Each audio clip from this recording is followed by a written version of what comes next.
काहीतरी कॉन्क्रीट बोलून आलेलो आहे, सगळ्यांसमोर बोलू शकत नाही आहे. तुमच्या लेवलवर ऐका ना, ते एकदम चांगलं केलं. काल माझ्या पुढे अख्खी फॅमिली होती, ताईंशी माझं बोलणं झालं पूर्ण फॅमिलीशी. तर ह्यांच्यासाठी जे पॉझिटिव्हली करता येईल ते आपण करू. आणि त्याप्रमाणे मी म्हणून म्हटलं शिवसेनेचे अध्यक्ष कुठे पोहोचलं बघतो आला तर त्यांनी बोललं ते चांगलं राहील. कसं आहे, झाली चुकी झाली, कोणाची झाली हा आता सेकंडरी पार्ट आहे. बरोबर, जे झालं चुकी झाली 100% चुकी झाली, कोणाची आमची लढाई ऐका गुन्हा झाला. ऐका आपल्याला ह्याच्यात पॉलिटिक्स नाही करायचं. समाज म्हणून त्यांना मदत करायची, समाज म्हणून एक ठरवू आणि त्यांना मदत करू. त्यासाठीच आपण रविवारी ना संध्याकाळची इथे आपण एक मीटिंग घ्यावी. नाही, मला असं वाटतं ह्याच्या पुढे मी बोलतो, मीटिंग होऊन दे ना. जे कोण सगळ्यांना जे बोलायचं सगळ्यांना ओपनली बोलायचं नाही. एक मीटिंग म्हणजे एक संगता येईल त्याला. मग ह्यांना स्टेबिलिटी द्यायला आपल्याला काय करायला पाहिजे ते पहिलं करायला पाहिजे. मग त्याच्यासाठी कशा प्रकारे बसायचं, कमिशनरवर बसा, कारण रेग्युलाइज करून देऊ शकतो कमिशनर काही गोष्टी. तर त्यांना पण पहिला सेव्ह तर करा. जे 300 ऐका ना, मग 300-350 लोकांना आम्ही जेव्हा मदत करतो त्यांनी कॉन्ट्रीब्युशन काढायचं, आम्ही पर्सनल कॉन्ट्रीब्युशन काढू, प्रत्येकाने कॉन्ट्रीब्युशन काढा आणि फॅमिलीला सेटल करा. पहिला माझे ₹1,00,000 मी आज इकडे डिक्लेअर करतो. सगळ्यांनी करा. ह्यांच्यासाठी लाख रुपये केले तर 300 लोकांचे 3 करोड झाले. उद्या त्यांचा रेसोर्ट उभा राहील की नाही. त्याच्यासाठी माझे पहिला लाख ना मी ₹11,00,000 दिले. चला, माझे ₹11,00,000 मी डिक्लेअर करतो. सगळ्यांनी सांगा. सगळ्यांना विनंती आहे की त्यांनी एका क्षणी इथे ₹11,00,000 देणगी दिलेली आहे, जी आज ह्या कुटुंबाला खूप गरजेची आहे. त्यामुळे मी त्यांना पहिल्यांदा भेटलेलो, त्यांच्याविषयी खूप साऱ्या गोष्टी ऐकलेल्या होत्या. पण आज त्या माणसाने ₹11,00,000 जे दिलेले आहेत त्याविषयी मी त्यांचं, कारण आतापर्यंत इथे सगळेजण बोलले, पण जी काही पैशाची सोंग काढता येत नाही आणि त्यांनी इथे पैशाच्या रूपाने जी मदत केलेली आहे यासाठी आमचा कुठलाही वाद नाही. अजिबात आम्ही कंगाल आहोत. काका आमचे काका आहेत, पण त्यांचा पुतण्या कंगाल आहे, तर ते काही परिस्थिती बदलू शकत नाही. काकांना पैशाच्या रूपाने मदत करायची आहे आणि यासाठी आम्ही त्यांच्या पाठीशी उभे आहोत. काका मला बोलू द्या. आमचं म्हणणं असं आहे, या सगळ्या रिसॉर्टवाल्यांकडून, घराकडून आम्ही त्यांच्या सोबत फिरून आम्ही सुद्धा जोडी घेऊन जाऊ. ज्याला ₹1 द्यायची शक्यता असेल, ताकद असेल, त्याने ₹1 द्यावा. ज्याला ₹1,00,000 द्यायची ताकद असेल त्याने ₹1,00,000 द्यावेत.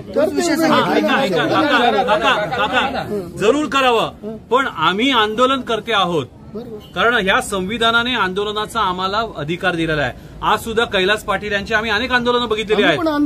आंदोलनातून चळवळीतून वर आलेले व्यक्ती आहेत ते. तर आमचं असं म्हणणं आहे की जे आमच्यावर ज्या पद्धतीने बेकायदेशीर पद्धतीने हा हल्ला केलेला आहे त्याचा सुद्धा कुठेतरी निषेध झाला पाहिजे. आणि काकांचं जे काका मी तुमच्या बाजूने बोलतो, माझं जरा ऐकून घ्या, की आपल्याला एकत्र राहायची गरज आहे. बरोबर, जसं म्हणून आपले आमचे दादा आहेत आणि हे काका आहेत, हे भाऊ आहेत, हे नेते आहेत. यांच्यामध्ये ह्यांची भावना काय आहे की त्या कुटुंबाला मदत करायची आहे. असं असताना काकांना आर्थिक एक उभारी घेऊ द्या, आपण सगळे त्यांना मदत करू. काकांनी 11 लाख सुद्धा आमचे जे काही खिशे असतील ते झाडू, प्रत्येक घरोघर फिरू, रिसॉर्टवाल्यांकडे फिरू.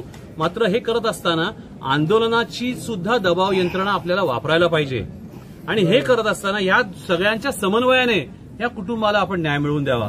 त्यामुळे मला असं वाटतं की कोणीही राजकारण करायला आलेलं नाहीये. साहेब बघा, एक बघा, ऐका ना काका, मला बोलू द्या. आम्ही तुमचं म्हणणं ऐकलेलं आहे, मला बोलू द्या.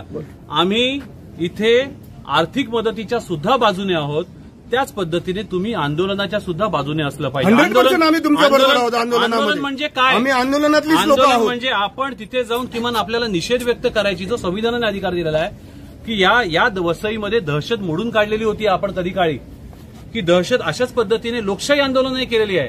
आंदोलनाने काहीच मिळत नसतं तर मग आज एवढी जी काही रिसॉर्ट आहेत, अनेक मोर्चे आंदोलनं झालेली आहेत. तर मला असं वाटतं दादा काकांच्या मागणीला आणि त्यांच्या भूमिकेला आपण सगळ्यांनी एकदा जोरदार टाळ्या वाजवावं, समर्थन द्यावं. आणि त्याचसोबत मिलिंददादांनी जी भूमिका घेतलेली आहे लोकशाही मार्गाने आंदोलनाची, त्याला सुद्धा टाळ्या वाजवा आणि समर्थन द्यावं.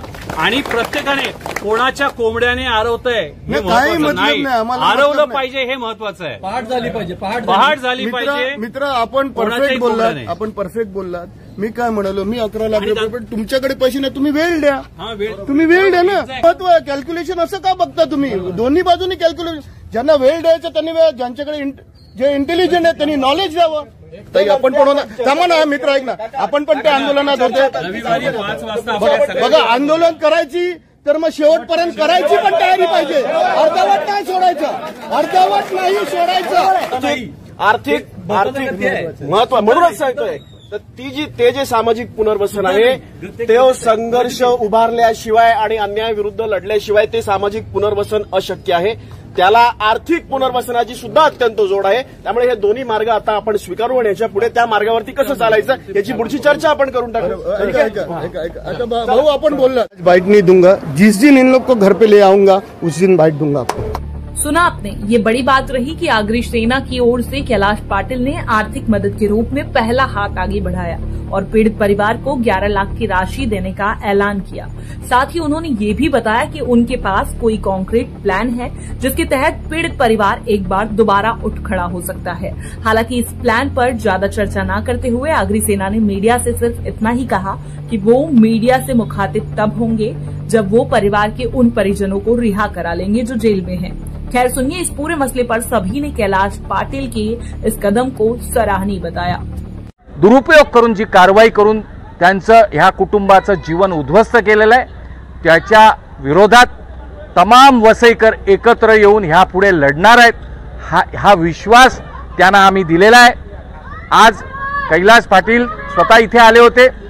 त्यांनी काही आर्थिक भार त्यांचा सोसतो मी असं सांगितलंय. 11 लाख रुपयाची देणगी ते त्या कुटुंबाला देणार आहेत. त्यांचं विशेष अभिनंदन.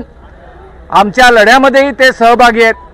सर्व एकत्रित मिळून या वसईकर भूमिपुत्रांचा जसा 2009च्या अगोदर हमारे गाव में हमार राज म्हणत एक जी आंदोलनाची लहर उठली होती ती लहर पुन्हा वसईमध्ये निर्माण करण्यासाठी वसईचा प्रत्येक भूमिपुत्र आज सज्ज झालेला आहे. ते सामान्यांचं भूमिपुत्रांचं जीवन उद्ध्वस्त करून केवळ कॉन्क्रीटची जंगलं उभा करण्याचे काही लोकांचे इरादे आहेत